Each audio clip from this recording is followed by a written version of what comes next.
कांग्रेस ने दिया धनखड़ को न्योता, मोदी को लगा तगड़ा झटका। दोस्तों, कैसे जगदीप धनखड़ का 3 घंटे में इस्तीफा हुआ, ये सारी कहानी सियासत के गलियारे में रहने वाले सभी लोगों को पता लग चुकी है। लेकिन अब इंडिया गठबंधन ने जो किया है वो और भी ज्यादा चौंकाने वाला है, या यूं कहा जा सकता है कि यह कांग्रेस न सिर्फ नहले पर दहला जैसा काम खेली है, बल्कि इससे जगदीप धनखड़ अपना बदला भी मोदी सरकार से बराबर कर सकते हैं। खबर देखिए, एनडीटीवी की है। खबर में साफ तौर पर लिखा हुआ है कि जगदीप धनखड़ को कांग्रेस ने न्योता दिया। कांग्रेस ने क्यों न्योता दिया है, इसको लेकर मीडिया रिपोर्ट्स के हवाले से बताया गया है कि कांग्रेस पार्टी जगदीप धनखड़ का फेयरवेल करना चाहती है। वहीं कांग्रेस जो कुछ दिन पहले धनखड़ के खिलाफ अविश्वास प्रस्ताव लाने वाली थी, अब वही कांग्रेस धनखड़ का फेयरवेल करना चाहती है और इसके लिए धनखड़ को न्योता भी भेजा जा चुका है। हालांकि अभी तक यह बात साफ नहीं हो पाई है कि धनखड़ ने कांग्रेस के इस न्योते को स्वीकार किया है या फिर नहीं किया है, क्योंकि पूर्व उपराष्ट्रपति के अफसरों की ओर से तो कोई आधिकारिक सूचना नहीं आई है। वैसे धनखड़ के इस्तीफे के बाद यह पहली बार नहीं है जब कांग्रेस और इंडिया गठबंधन का मोह उनके प्रति उमड़ा हो, बल्कि जैसे ही धनखड़ के इस्तीफे की बात सामने आई थी तो उसके तुरंत बाद से ही कांग्रेस लगातार धनखड़ के साथ खड़ी दिखाई दे रही थी।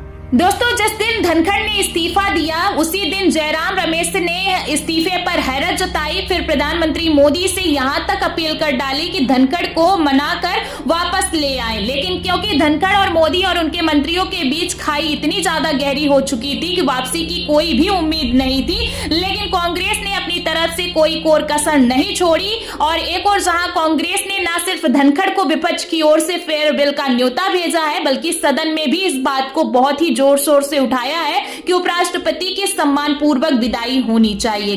खबर देखिए, हिंदुस्तान लाइव की है। इसमें लिखा हुआ है कि धनखड़ को मिले विदाई, कांग्रेस ने राज्यसभा की बैठक में उठाई मांग, तैयार नहीं सरकार। खबर के अंदर भी साफ तौर पर लिखा हुआ है कि जयराम रमेश ने बीएसी की बैठक में ये मांग रखी है कि धनखड़ राज्यसभा के सभापति थे, ऐसे में उन्हें भी गुरुवार को विदाई दी जानी चाहिए। दरअसल राज्यसभा गुरुवार को 7 सेवानिवृत्त सदस्यों को विदाई देने वाला है, जिनमें पीएमके के अब्बूमणि रामदास और एमडीएमके के वाइको शामिल है। बताया जा रहा है कि बीएससी की बैठक के दौरान रमेश ने कहा कि धनखड़ के लिए भी एक विदाई समारोह होना चाहिए, लेकिन कांग्रेस की इस मांग को मोदी सरकार ठुकरा दी है और अब इसके बाद अचानक कांग्रेस ने जगदीप धनखड़ को विपक्ष की ओर से अकेले फेयरवेल दिए जाने का न्योता दिया है। इसके बाद से ही सियासत गर्मा गई है और एक और जहां कांग्रेस के अचानक उपड़े धनखड़ के लिए प्रेम को जो है नई सियासत माना जा रहा है, तो वहीं दूसरी ओर धनखड़ की एक ऐसी कड़ी जो है मोदी सरकार के लिए बड़ी मुसीबत भी बन सकती है। कुछ लोग तो ये भी उम्मीद जता रहे हैं कि धनखड़ अब विपक्ष के उपराष्ट्रपति पद के कैंडिडेट बन सकते हैं। बात तो यहां तक आ गई है कि कुछ पहले से ही तय हो चुका है। धनखड़ जिस तरीके से पिछले दिनों उन्होंने पहले मल्लिकार्जुन खड़गे से मुलाकात की थी और उसके बाद बिना किसी वजह के अरविंद केजरीवाल से वो मिले थे, उससे ये बात तो साफ हो गई थी कि कुछ ना कुछ सियासी खेल अंदर खाने चल रहा है। तो अगर यह मान भी लिया जाए कि खड़गे की मुलाकात राज्यसभा के सत्र को लेकर थी, तो अरविंद केजरीवाल कहानी कहीं भी हजम नहीं होती, क्योंकि अरविंद केजरीवाल केंद्र की राजनीति में कहीं खड़े होते दिखे नहीं रहे हैं। और ये बात भी ध्यान देने लायक है कि जिस तरह से केजरीवाल इंडिया गठबंधन से बाहर हुए हैं, तो उनको अलग से साधने की कोशिश शायद जगदीप धनखड़ ने की है। हालांकि अभी फिलहाल कांग्रेस की ओर से नए उपराष्ट्रपति पद के लिए प्रत्याशी को लेकर कोई आधिकारिक ऐलान तो नहीं किया गया है, लेकिन जिस तरह से राजनीतिक सरगर्मियां बढ़ी हैं और कांग्रेस धनखड़ कर रही है, इससे इस बात से इनकार भी नहीं किया जा सकता है कि कांग्रेस मोदी सरकार के खिलाफ बड़ा गेम करने जा रही है।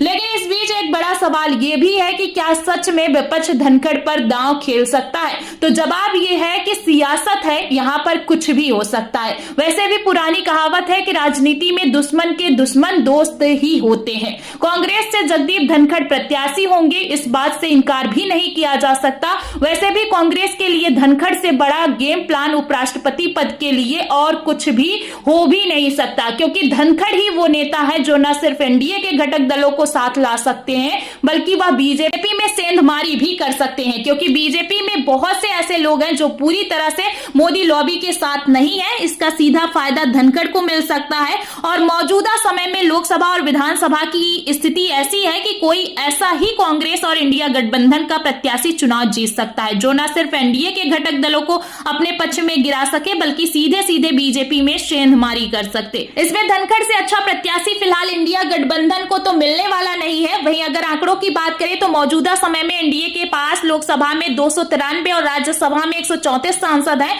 कुल मिलाकर एनडीए के पास 427 सांसद हैं जो कि हर हाल में एनडीए की जीत तय करते हैं। जबकि अगर इंडिया गठबंधन की बात की जाए तो विपक्ष के पास लोकसभा में 249 और राज्यसभा में 106 सांसदों के साथ टोटल 355 सांसद हैं। ऐसे में अगर इंडिया गठबंधन को उपराष्ट्रपति पद का चुनाव जीतना है तो कम से कम 72 वोट इधर से उधर करने होंगे, जो कि कोई काम आसान नहीं है। लेकिन माना जा रहा है कि धनखड़ इंडिया की ओर से जो है प्रत्याशी होते हैं तो शायद वो कुछ पासा पलट सके। यही वजह है कि धनखड़ के प्रति अपार प्रेम कांग्रेस और इंडिया गठबंधन का उमड़ रहा है। इसीलिए न सिर्फ उनको फेयरवेल का न्योता भेजा गया है बल्कि अंदर खाने इस बात की भी चर्चा चरम पर है कि धनखड़ पर ही उपराष्ट्रपति पद के लिए दांव खेलना सबसे सेफ हो गया, क्योंकि अगर धनखड़ अपने रसूख से 72 वोट इधर उधर करने में कामयाब हो जाते हैं तो न सिर्फ धनखड़ दोबारा से उपराष्ट्रपति बन जाएंगे बल्कि मोदी सरकार को सरकार बचाने के लिए एक और शक्ति परीक्षण से गुजरना होगा। अब ऐसे में देखना